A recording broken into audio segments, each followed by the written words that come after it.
Halo, selamat sore. Kita mulai dengan seri kedua dari Demokrasi Talks dari Koalisi Masyarakat Sipil untuk partai politik yang inklusif, relevan, dan responsif. Bersama saya, Adinda Tanriangka Muhtar, Direktur Eksekutif di Indonesian Institute Center for Public Policy Research. Kali ini kita akan ngobrol bareng Mas Muhammad Kafrawi, Mas Awi, peneliti dari Lembaga Studi Kebijakan Publik LSKP. Tadi kita sempat ngobrol sebenarnya, cuman ada masalah koneksi. Selamat datang teman-teman, harap bersabar. Maaf kami harus memulai lagi dari awal karena tadi ada masalah koneksi dan kita masih. Nah, Mas Awi, saya Oke, mau ulang dulu maaf. kita mau ulang dulu perkenalan sebentar saja, tapi nggak apa-apa. Siap, Berarti kita dihitungnya mulainya dari jam 4 lewat, jadi tidak masalah. Jadi siap. teman-teman yang belum kenalan, kami adalah dari Koalisi Masyarakat Sipil untuk Partai Politik yang Inklusif, Relevan, dan Responsif. Ada di Indonesian Institute yang berbasis di Jakarta, ada Alterasi Indonesia di Yogyakarta, ada Averus di Malang, Lembaga Studi Kebijakan Publik di Kota Daeng, dan lalu ada Drupadi di Bandung. Nah, tadi siang kita udah bicara bersama dengan Mbak Anti, Niloh Gusti Madewanti, yang berbicara mengenai menilik praktik tentang inklusi dan perspektif gender ya dalam partai politik. Nah, di sore hari ini kita senang bersama dengan teman-teman dari LSKP untuk bicara tentang dinasti politik. Benar ya, topiknya kali ini dinasti politik ya, Mas Awi. Karena lagi semangat banget nih. Kenapa sih kita dorong ini? Karena koalisi kita ingin mendorong reformasi internal kelembagaan partai. Kita pengen partai itu juga bisa berfungsi optimal sebagai salah satu pilar demokrasi dan bisa menyuarakan kepentingan rakyat sebagai bagian dari salah satu fungsinya. Kami juga mendorong agar partai politik juga inklusif terhadap partisipasi politik anak muda dalam politik, dalam partai politik tepatnya. Nah, Mas Awi, langsung saja. Mas Awi, tadi kan juga kita sempat ngobrol ya di awal, bahwa Mas Awi bilang dinasti politik ini juga terkait dengan beberapa kata, salah satunya adalah elit. Lalu Mas Awi juga mengatakan bahwa ini seperti pisau bermata dua, karena dinasti politik secara langsung maupun tidak langsung telah menutup kesempatan untuk orang-orang ordinary, orang-orang yang umum ya, yang tidak punya akses kekuasaan, untuk berkompetisi dalam politik. Nah, kerja-kerja dari teman LSKP selama ini melihat fenomena dinasti politik ini seperti apa sih, Mas Awi? Melanjutkan lagi tadi yang sudah saya rangkumkan. Silakan, Mas Awi. Ya, terima kasih Mbak Dinda. Jadi sebenarnya dinasti ini bisa memberi ruang yang cukup enak untuk orang-orang yang memiliki kekuasaan atau orang yang memiliki modal yang banyak tentunya. Kami di LSKP misalnya telah mendengarkan curah pendapat teman-teman kader muda. Ya, tapi kami tidak menutup juga kemungkinan bahwa dengan kapasitas yang akan dimiliki anak muda sekarang, tentu peluang itu masih terbuka bahwa dengan adanya pemilihan, kemudian sistem demokrasi kita yang lebih memberi kesempatan orang banyak, ya kita semua punya peluang untuk itu. Namun tentu kita harus pahami bahwa keadaan atau kondisi negara kita ini, misalnya Mahkamah Konstitusi telah membatalkan bahwa tidak masalah dinasti itu, bahwa orang yang punya miliki hubungan keluarga dekat atau familinya boleh saja menjadi atau melanjutkan estafet kepemimpinan keluarganya atau bapaknya atau ibunya. Tapi di satu sisi ada masyarakat atau ada orang yang memiliki kapasitas yang lebih baik, mau berjuang untuk merebut kekuasaan itu.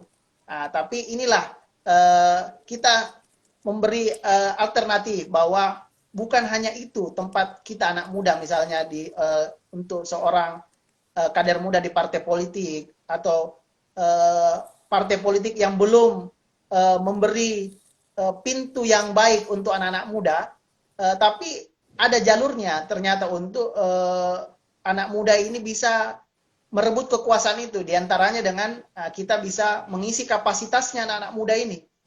Anak-anak muda harus bisa lebih cerdas, baik melalui misalnya di partai politik bukan hanya melulu menjadi ketua umum, bisa menjadi misalnya masuk di bagian litbang misalnya, nanti kita akan bahas lebih lanjut, lebih rinci. Tapi sekali lagi, dinasti ini punya ruang yang besar di Indonesia terutama, disebabkan diantaranya dengan ya keluarga tidak mau kepemimpinannya itu terputus dengan adanya orang lain yang merebut kekuasaan. Kemudian ada lagi misalnya pemodal yang ya sudah nyaman dengan kepemimpinan orang sebelumnya, makanya agar kepemimpinannya tidak jatuh atau tidak dikuasai oleh pemodal lainnya, ya harus dikuasai orang-orang itu. Nah, jadi inilah yang menyebabkan negara kita ini masih saja dinasti itu memberi ruang, dan kita tidak menutup mata bahwa memang di beberapa tempat di Indonesia dinasti ini masih ada. Kami misalnya di Sulawesi Selatan masih ada beberapa tempat yang ya kita harus bilang bahwa ini ada sebuah dinasti yang harus anak muda kalau mau rebut ya harus direbut. Kalau hanya tinggal diam saja ya tidak bisa berubah, berarti dinastinya itu terus. Kalau istilahnya kita teman-teman koalisi ya lu lagi terus ya. Jadi ruang untuk anak-anak muda menjadi pelanjut estafet pemimpin ini terputus dengan adanya dinasti ini. Tapi masih banyak cara untuk merebut peluang itu. Kita juga tidak menutup mata bahwa kita ini sebagai negara yang telah dijajah, memang masih ada sisa-sisa dari zaman penjajahan. Ya. Jadi kita misalnya di ASEAN, bahwa masih banyak dinasti yang tumbuh di negara-negara Asia Tenggara. Ya. Di negara sekelas Singapura saja, masih kekuasaannya atau perdana menterinya, orang yang paling tinggi di struktur politiknya masih dikuasai oleh keturunan-keturunan sebelumnya. Jadi memang kita tidak menutup mata. Misalnya kita di Indonesia, anaknya Jokowi kemarin meraih kekuasaannya di Solo, kemudian menantunya di Medan. Ya ini menutup akses untuk orang-orang lain. Tapi sekali lagi saya harus bilang bahwa bukan hanya itu jalan anak muda atau kita-kita ini sebagai generasi muda, atau pengembangan parpol tentunya seharusnya bisa mendengar suara-suara masyarakat atau suara-suara internalnya lah, bahwa oh ada bagian internal saya yang mau juga menduduki posisi itu. Nah, itulah gunanya estafet kekuasaan, biar adanya penyegaran, sirkulasi. Tapi kalau misalnya orangnya itu saja ya berarti ya sama-sama saja, tidak jauh berbeda. Tentu kalau kita ingat pepatah orang dulu misalnya, pohon kelapa tidak jauh jatuh, buahnya tidak jauh dari pohonnya ya. Sama kalau dinasti itu tetap berjalan ya, maka kekuasaannya ya itu saja. Jadi selalu tidak memberi ruang bagi orang lain untuk berkreasi. Tapi ini menjadi sebuah tantangan tentunya bagi kita anak-anak muda sebagai orang-orang yang memikirkan kesempatan orang lain tentunya, yang tidak punya garis darah dari ningrat, tidak punya keturunan atau tidak punya modal yang banyak untuk meraih dengan instan kekuasaan itu. Makanya dari sini kita harus sama-sama belajar dengan mengisi kapasitas kita bersama. Teman-teman kader muda di parpol misalnya bisa memperbanyak sebanyak mungkin, ya tentu modal itu baik secara finansial, secara materi itu tentu tidak perlu kita nafikan. Tapi modal utamanya sebenarnya adalah kreativitasnya yang perlu kita perbanyak. Bahwa anak-anak muda ini bukan hanya kekuasaan jabatan struktur politik saja yang perlu diraih. Bahwa banyak jalur-jalur atau alternatif lain yang bisa direbut oleh anak-anak muda, yang tentunya tidak mesti harus orang-orang itu saja. Tapi setidaknya dengan kita melakukan dialog seperti ini, kita bisa membuka kesempatan, kita bisa memberi ruang bahwa parpol harus berbenah diri, bahwa dinasti ini tidak melulu menjadi harus dihormati atau diterima oleh banyak masyarakat. Ternyata masih ada masyarakat yang tidak mau menerima itu. Artinya Mas kita Awi, harus mendengar Mas Ya, Awi, maaf saya harus potong Anda di situ, tapi saya penasaran gini ya, ya, artinya karena koalisi kita ini kan yang mendorong tadi yang dengan menggunakan kata yang digunakan Mas Awi ya, pembenahan internal. Nah, kita tidak mau lo lagi gitu dan tidak ada kompetisi terbuka. Permasalahannya kan memang sangat rumit ya, ada dari sistem kepartaian, ada sistem pemilu kita, ada mahar politik, transaksional politik dan sebagainya yang membuat ya dinasti politik ini masih berjaya karena mereka punya akses terhadap resources dan sebagainya. Nah, kalau dari pandangan Mas Awi dan teman-teman LSKP misalnya, bagaimana sih sebenarnya partai politik perlu membenahi diri? Tadi Mas Awi sudah mendorong soal anak muda itu bisa mengambil kesempatan misalnya lewat kreativitasnya, daya analisisnya untuk misalnya dalam hal penelitian misalnya atau ketika komunikasi publik menggunakan sosial media yang seharusnya ini bisa dilihat sebagai sumber atau modal bagi partai politik gitu untuk menjadi relevan dan responsif terhadap masyarakat termasuk inklusif.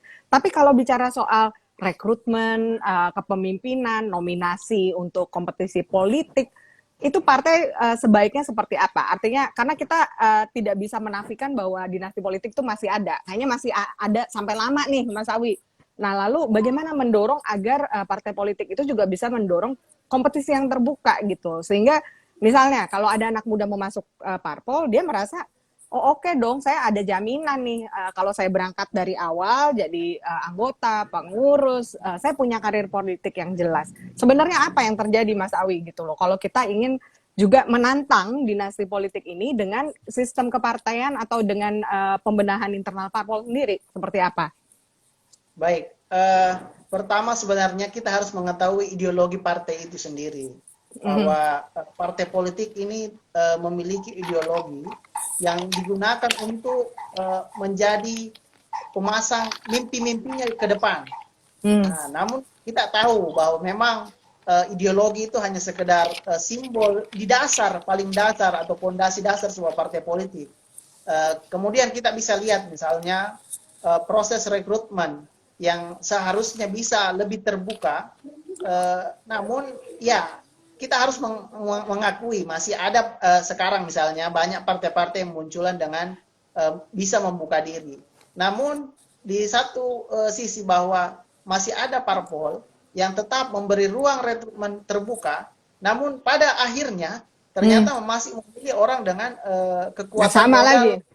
Ya, sama lagi kembali ternyata dilanggar lagi itu aturannya. Mhm. Nah, jadi memang saya juga melihat dengan apa namanya penyambung lidah teman-teman kader muda ini, misalnya memang kesempatan itu kecil dengan adanya tadi itu ada elit parpol ini, ada misalnya kalau bahasanya Leo seorang alumni dari Malaysia bilang eh, ya ini menjadi sebuah stationary bandit. Jadi dia menjadi stasiunnya para bandit ini di partai politik sehingga Ngeri dong.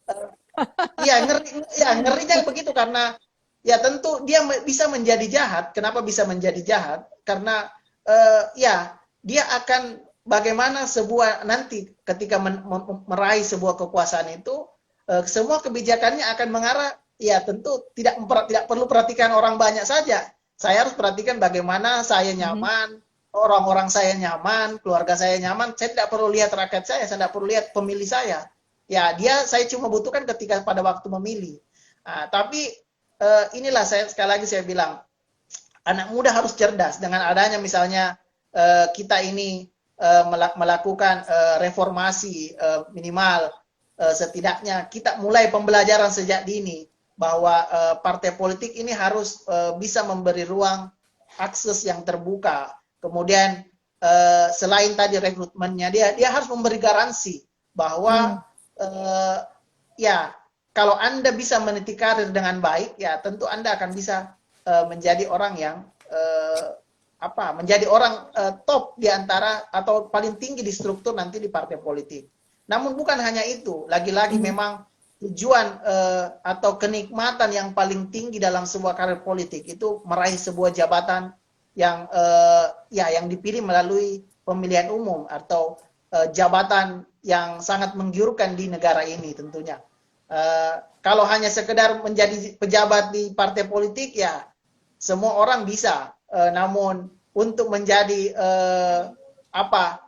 menjadi pejabat yang akan ikut pemilihan kontestasi yang sesungguhnya di rakyat yang tidak melibatkan pihak internal, wah itu Berat bisa ya. menjadi idaman ya, tapi tantangannya sangat berat karena elit atau misalnya pemilik modal ini dia akan melihat bagaimana orang cerdas atau orang yang mengerti politik atau orang yang punya banyak perhatian yang baik kepada masyarakat, oh jangan diberikan ruang seperti ini.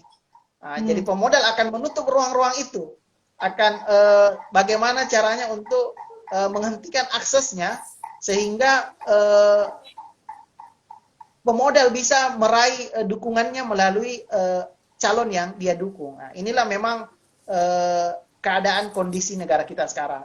Tapi sekali lagi saya tidak mau selalu pesimis bahwa saya selalu kita selalu sebagai anak muda yang punya mimpi yang banyak.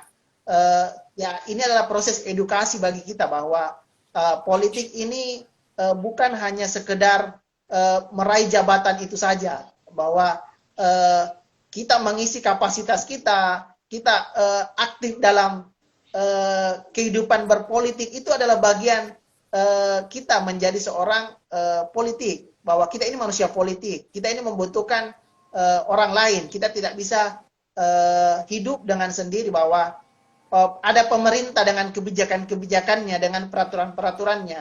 Nah, kita ini sebagai masyarakat ya dibutuhkan juga bahwa kita ini orang yang tidak bisa juga hanya pemerintah saja, tapi harus ada yang diperintah.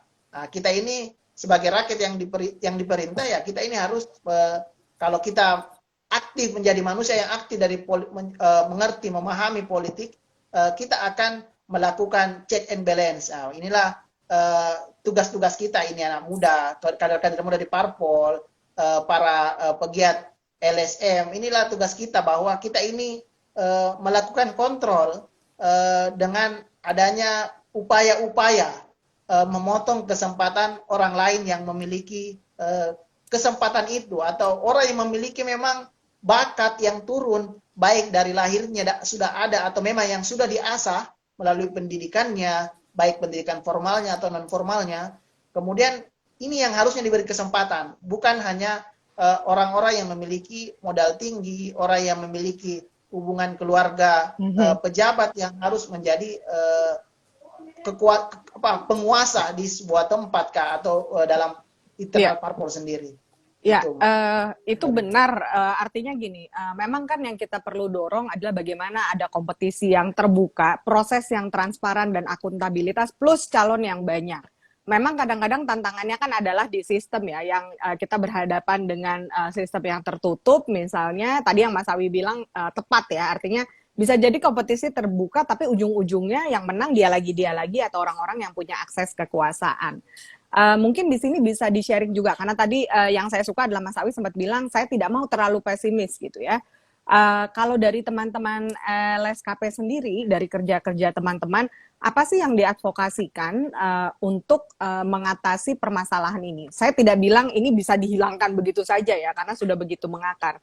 Tapi mungkin Mas Awi bisa berbagi kerja-kerja LSKP untuk mengadvokasi agar tadi ada kompetisi terbuka di partai, proses yang transparan dan akuntabel, dan juga memberi akses untuk anak muda atau orang-orang baru yang kompeten untuk ikut berkompetisi menjadi pemimpin, terutama orang-orang yang bisa memenuhi aspirasi masyarakat. Mungkin bisa diceritakan juga dari situ, Mas Awi.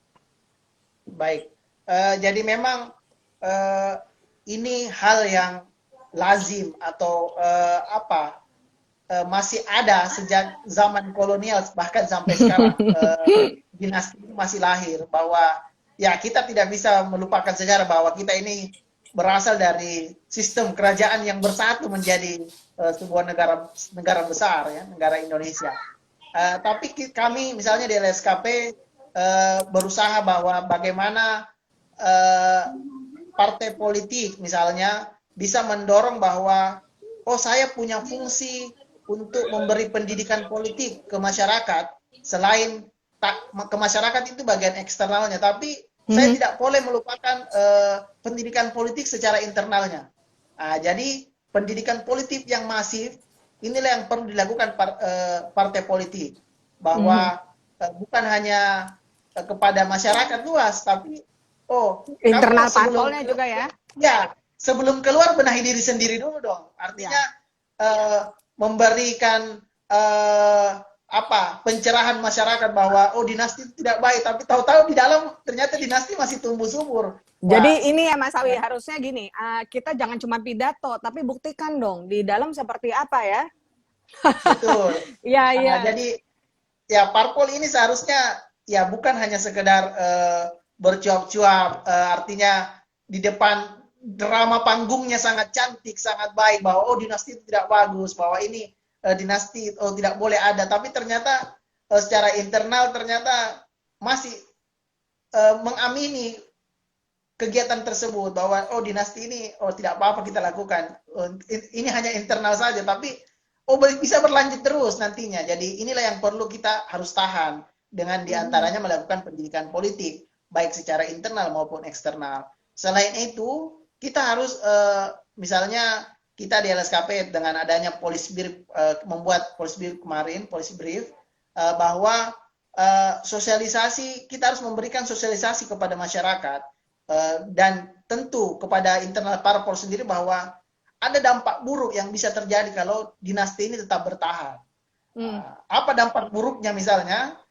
Itu saya bilang tadi bahwa sebelumnya kita sampaikan bahwa tidak ada penyegaran kekuasaan yang dilakukan dalam baik kalau internal parpolnya, struktur parpol ataupun di negara kita yang lebih besar, yang lebih makro, bahwa adanya pergantian kekuasaan ini bisa memberi sebuah tempat baru sebenarnya atau suasana baru dengan adanya peralihan kekuasaan, bukan hanya orangnya, keluarganya lagi atau orang masih dekatnya sama lagi. Wajahnya ya. Ya, masih sama wajahnya atau masih sama programnya. Jadi kita harus sampaikan kepada masyarakat seperti itu. Kita juga tentu bukan hanya kepada masyarakat, lagi-lagi saya bilang, tentu harus berbenah secara internal. Parpol harus berbenah bahwa dinasti ini memiliki dampak buruk yang tidak bisa secara tidak langsung membuat pincang kondisi partai itu sendiri sebenarnya. Sebenarnya kan parpol ini fungsi utamanya kan pendidikan politik atau rekrutmen politik yang lebih terbuka. Tapi kalau tidak dilakukan dengan baik, dengan adanya kegiatan dinasti ini berjalan, wah itu bahaya, bisa pincang. Walaupun tentu orang yang mengamini dinasti atau orang yang setuju tentang dinasti itu, orang yang setuju bahwa tidak apa-apa keluarga saya menjadi pemimpin ya. Ini saya sudah melaksanakan rekrutmen, tapi rekrutmen lewat keluarga saya. Rekrutmen terbatas.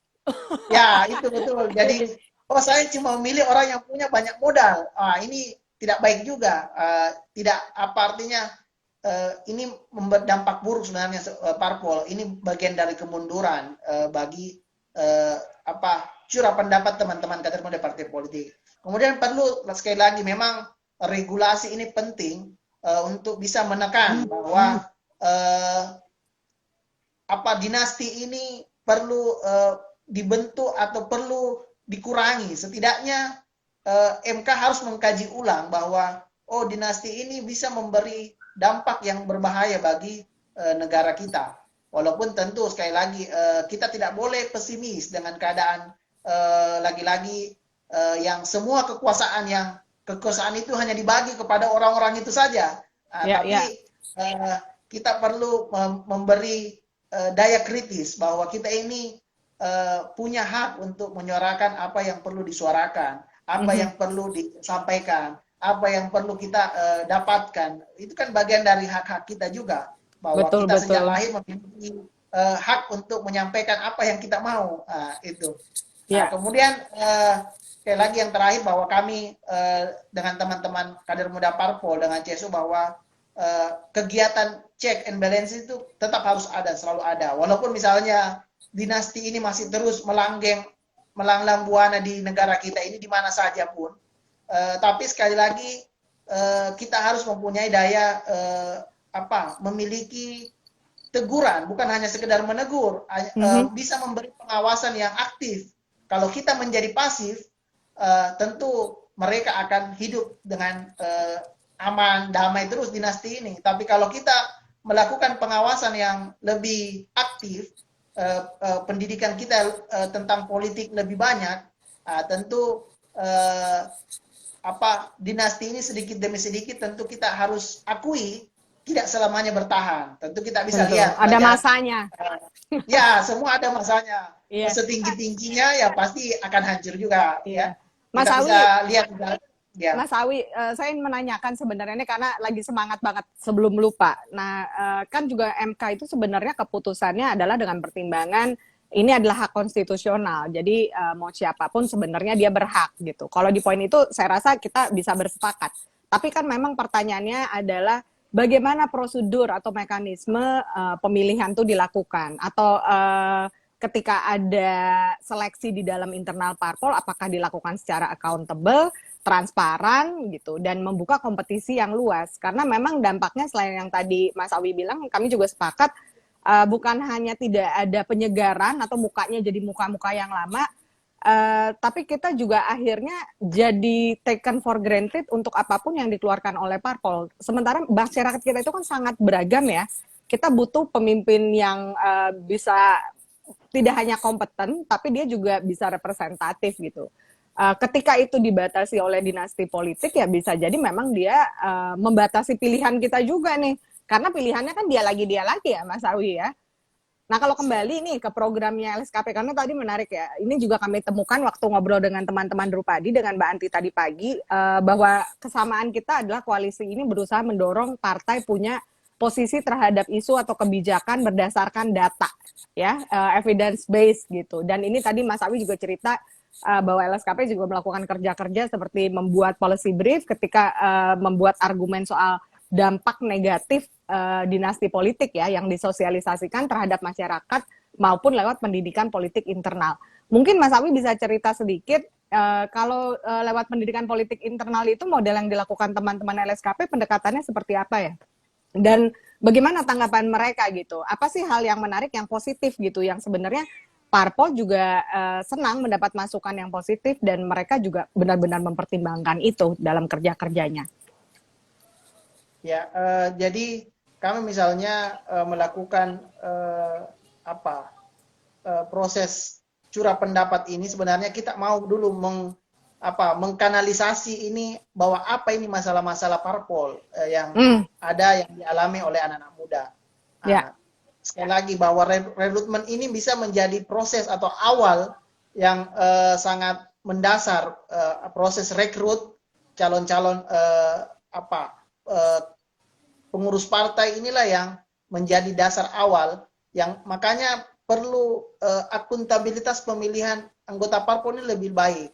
Nah, sekali lagi bahwa pemilihan rekrut ini yang biasanya mandek atau tidak berjalan dengan baik karena ya parpol hanya sekedar ketika pemilihan umum saja atau aktifnya atau sejak ada pilkada saja baru aktif. Ketika proses rekrutnya ini yang perlu dibenahi dengan baik, tentu tidak hanya melibatkan internal parpol tentunya.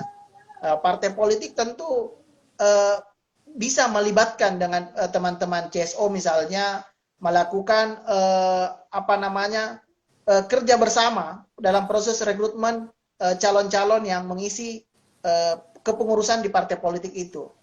Tentu secara akuntabilitas bahwa rekrut ini harus bisa menjadi tolak ukur bahwa kalau merekrut atau memilih calon-calon pengurus yang memiliki kematangan pendidikan politik yang baik, tentu bisa akan memiliki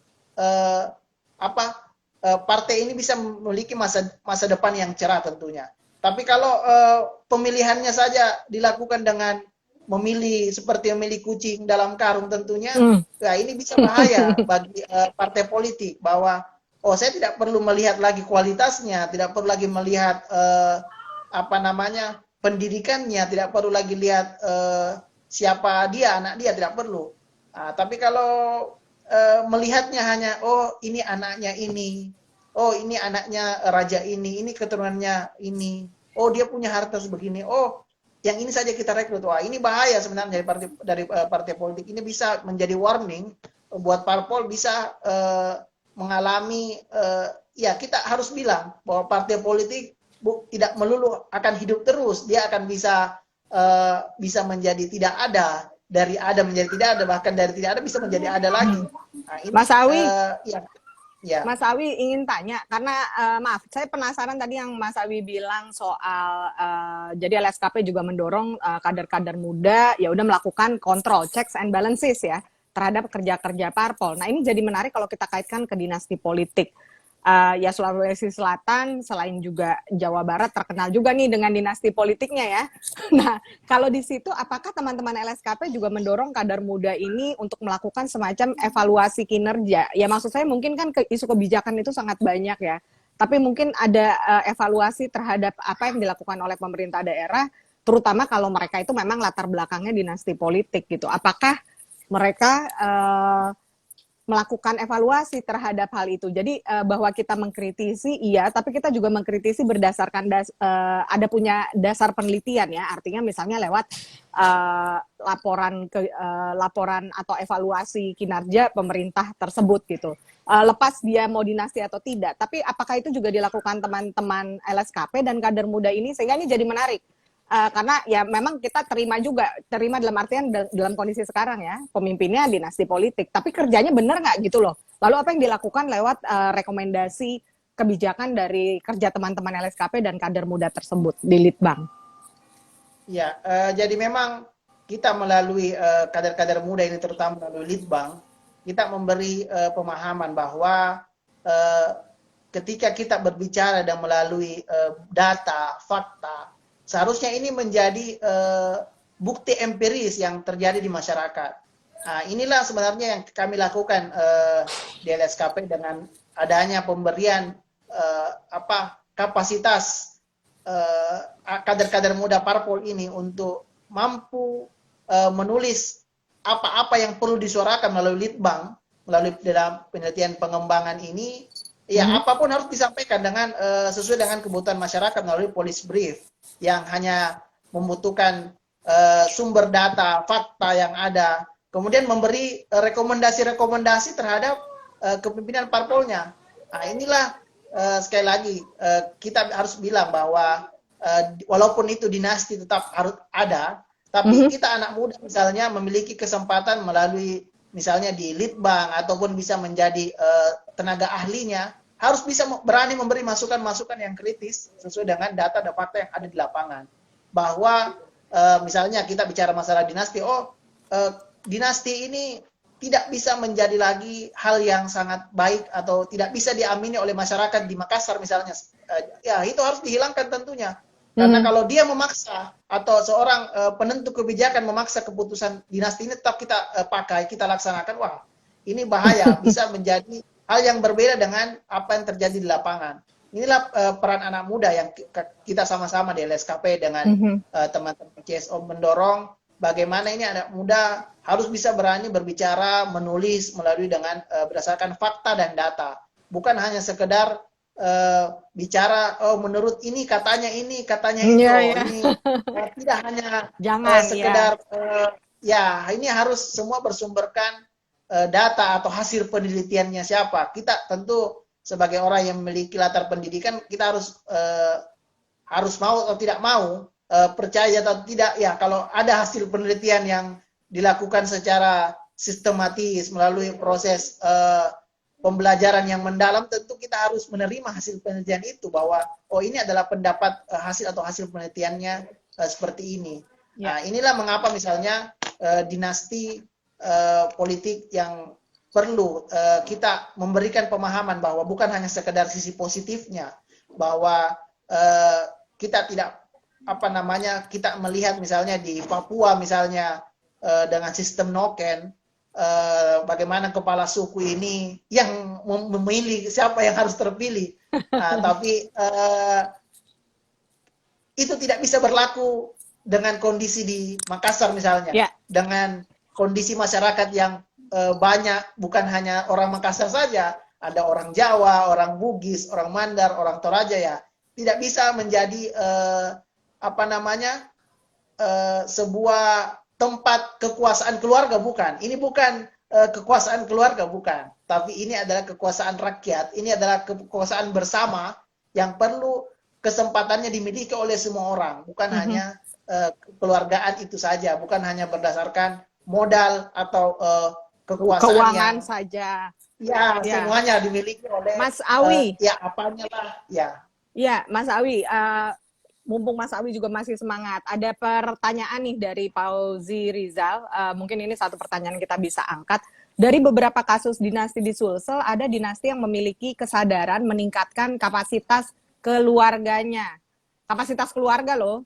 Eh, apakah yang demikian juga berdampak negatif? Ini juga mungkin perlu diperjelas. Maksudnya seperti apa? Ini kasus di Sulsel. Mungkin pendapat Mas Ya, Awi seperti apa dari studi LSKP juga? ya, jadi memang orang yang misalnya memahami bahwa dinasti ini menjadi sisi positif dengan misalnya, oh saya ini melihat rekrutmen keluarga saya ini berdasarkan pertimbangan yang matang melalui pendidikan yang memang mereka sudah lalui, misalnya anak saya ini sudah pernah menjadi eh, ketua organisasi ini. Oh ini memiliki proses atau memiliki kapasitas untuk menjadi calon pemimpin masa depan. Oh sekali lagi saya harus bilang ya tentu bagi orang yang mengamini, saya mengambil jalan aman bahwa orang yang mengamini dinasti dia akan bilang oh ini tidak apa-apa, tidak masalah karena memiliki kapasitas. Tapi kita harus ingat ada pendapat masyarakat kita dan tentu ini menjadi pendapat teman-teman kader muda di parpol bahwa tunggu dulu bahwa hanya kapasitas itu tidak boleh Tidak cukup. langsung ya tidak cukup, tidak bisa langsung menjadi pemilik kekuasaan tunggal. Dia Ada harus melalui prosesnya proses-proses ya. ya tidak instan bahwa apakah dia menjadi negatif atau menjadi positif tergantung dari sisi mana kita melihat bahwa tapi sekali lagi kita harus menghargai bahwa kita misalnya melalui koalisi LSM 5 LSM ini bahwa kita mau membuka partai politik ini lebih inklusif, lebih terbuka.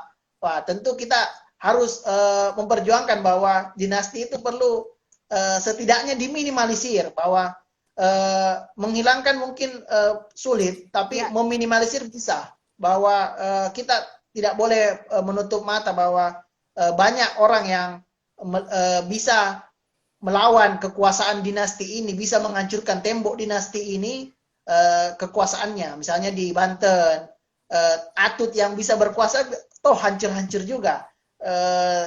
Misalnya di Sulawesi Selatan, tidak bisa, beberapa wilayah tidak bisa dikuasai oleh dinasti, bahwa oh ternyata masyarakat ada yang memiliki kesadaran politik yang baik dan aktif bahwa dinasti ini tidak cocok di situasi kondisi tempat saya.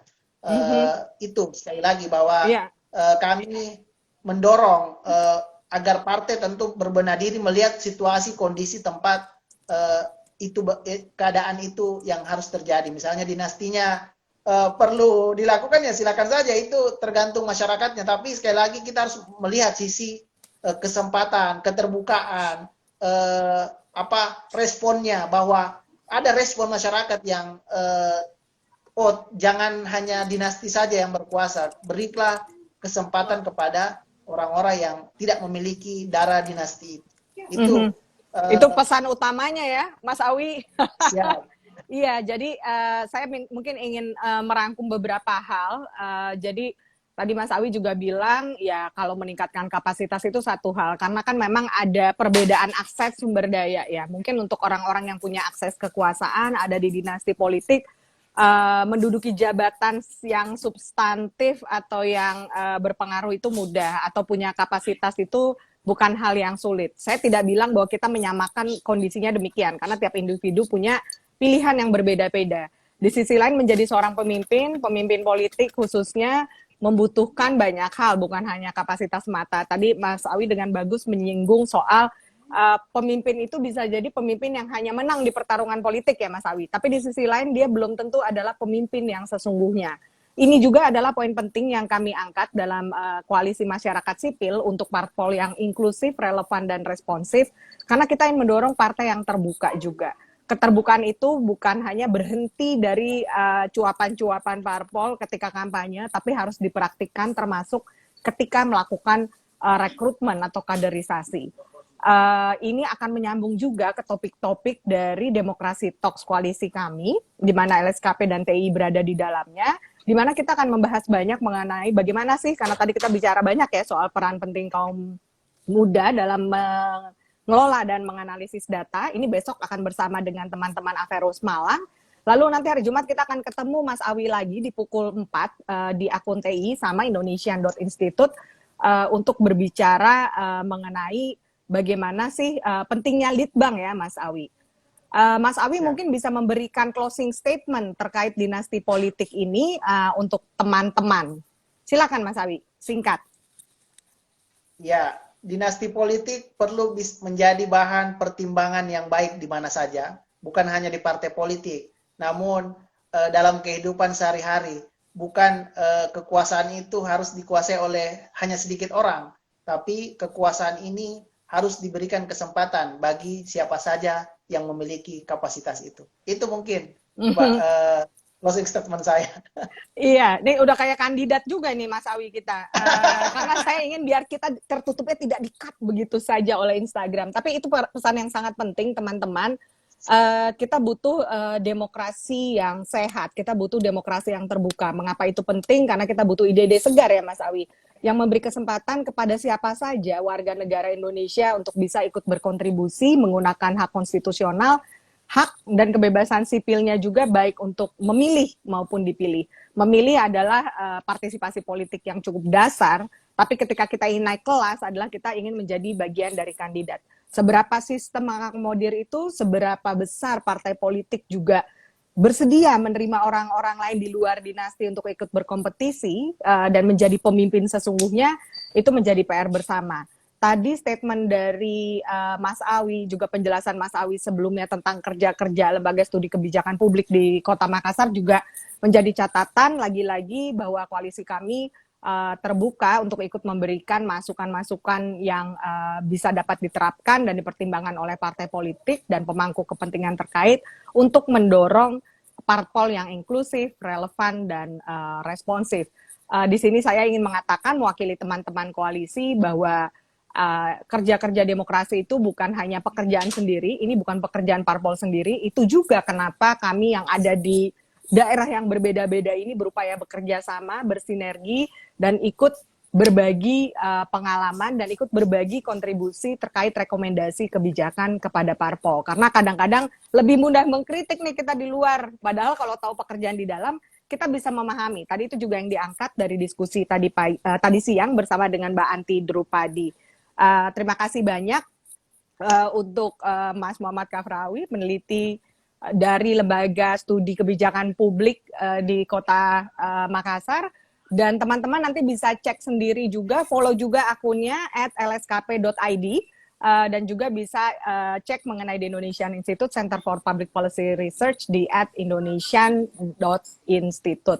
Akan ada edisi-edisi selanjutnya. Terima kasih banyak teman-teman yang sudah hadir di sini. Jangan sungkan-sungkan untuk mengontak kami juga, whether lewat LSKP, lewat TII, Averus, AAI, maupun Drupadi. Karena kita akan lumayan sering menyapa teman-teman, dan kami juga ada rilis berita, tepatnya adalah pernyataan bersama dari Koalisi Masyarakat Sipil untuk Partai Politik yang Inklusif, Relevan, dan Responsif. Dan ini kami mempunyai pernyataan bersama terkait upaya mendorong reformasi internal parpol juga, terutama membuat parpol inklusif, relevan, dan responsif. Kami juga akan share melalui akun sosial media kami dan situs di masing-masing lembaga anggota koalisi mitra untuk berbagi informasi tentang video rekaman yang sudah kami lakukan. Ini adalah edisi perdana Demokrasi Talks dari koalisi kami. Lainnya juga saya mengucapkan terima kasih lagi Mas Awi dan teman-teman LSKP dan juga teman-teman mitra yang sudah hadir, tim TII. Untuk teman-teman yang hadir sore hari ini, saya juga ingin sharing informasi di Indonesian Institute. Kami akan mengadakan The Indonesian Forum. Ini adalah diskusi publik kami yang rutin dilakukan bulanan, selain publikasi dan analisis rutin terkait kebijakan publik. Jadi besok ada di Zoom The Indonesian Institute, silahkan cek di @indonesian.institute atau bisa cek di portal kami www.theindonesianinstitute.com. Jadi besok kami akan bicara soal polemik tentang revisi Undang-Undang Pemilu yang nggak jadi itu loh, Mas Awi. Cuman kita lagi-lagi seperti dengan teman-teman koalisi mitra, kami juga mengundang teman-teman dari CSO, pemerhati pemilu dan pemerhati parlemen. Jadi akan ada teman-teman dari Formapi, Bung Lusius Karus, dan ada Mas Eri Kurniawan dari Sindikasi Pemilu dan Demokrasi, dan juga Pak Muras dari Komisi 2 DPR RI. Silakan teman-teman juga bergabung, karena bagaimanapun isu-isu seperti ini saling terkait ya Mas Awi ya.